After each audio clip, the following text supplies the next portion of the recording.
Kembali lagi di Bincang Wrestling. Sebelum itu kalian bisa like, komen, dan subscribe di bawah.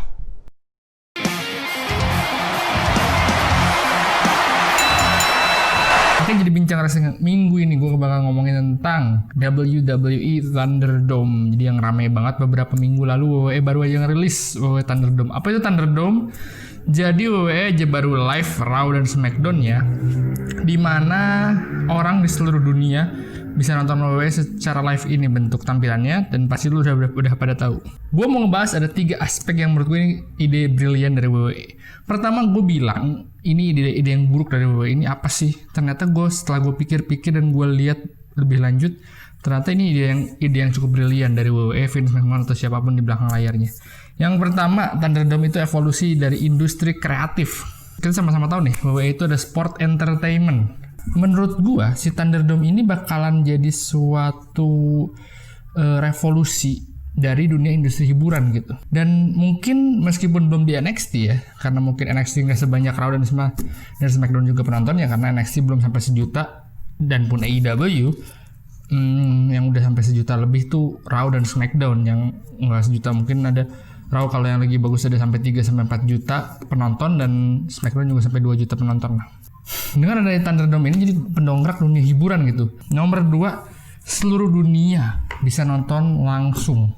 Jadi meskipun ini seperti live streaming jatuhnya, kita bisa sebagai fans, lu fans wrestling mau WWE Universe ataupun AEW lovers, kalau ada acara seperti ini, lu jadi antusias buat ikutan. Jadi kapan lagi muka lu bisa nongol di Raw, muka lu bisa nongol di SmackDown, nanti mungkin ada AEW bakal ngikutin ada nongol di situ. Kapan lagi lu bisa ada kesempatan nongol di Raw dan di SmackDown kalau bukan di Thunderdome kayak gini. Dan ini juga worldwide.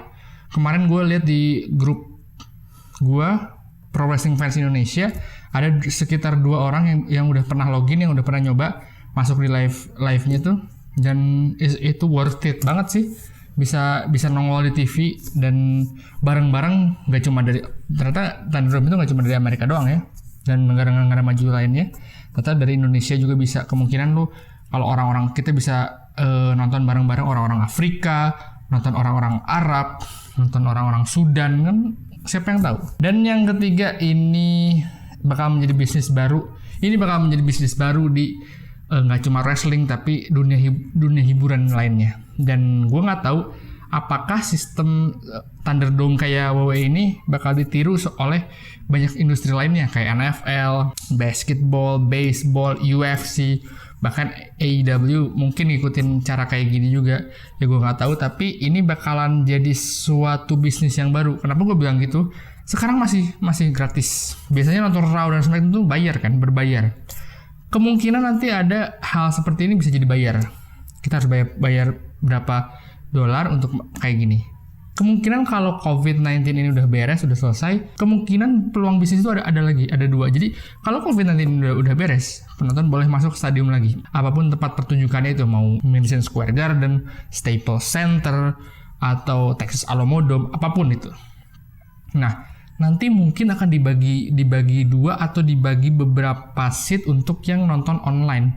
Ada kemungkinan seperti itu dong, karena ini bisnis baru, dan namanya WWE, namanya bisnis dari Amerika, it's all about the money, duit kan, karena mereka negara kapitalis. Jadi ada kemungkinan kalau WWE bakal menduitin ini. Dan kalau misalnya COVID-19 udah beres, Royal Rumble, WrestleMania boleh ada penontonnya lagi, dan akhirnya ada penonton offline-nya tuh bisa nonton, dijarak-jarakin. Nah, kebayang gak sih lu jarak antar penonton, di tengah-tengah jarak antar penonton itu adalah orang yang nonton stream.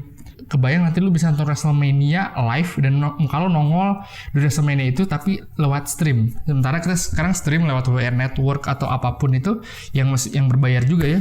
Kita nggak ada kemungkinan muka kita nongol di WrestleMania kan. Tapi kalau kayak gini, kemungkinan besar muka kita nongol di WrestleMania. Sekian Bincang Wrestling minggu ini. Sampai ketemu di Bincang Wrestling minggu depan.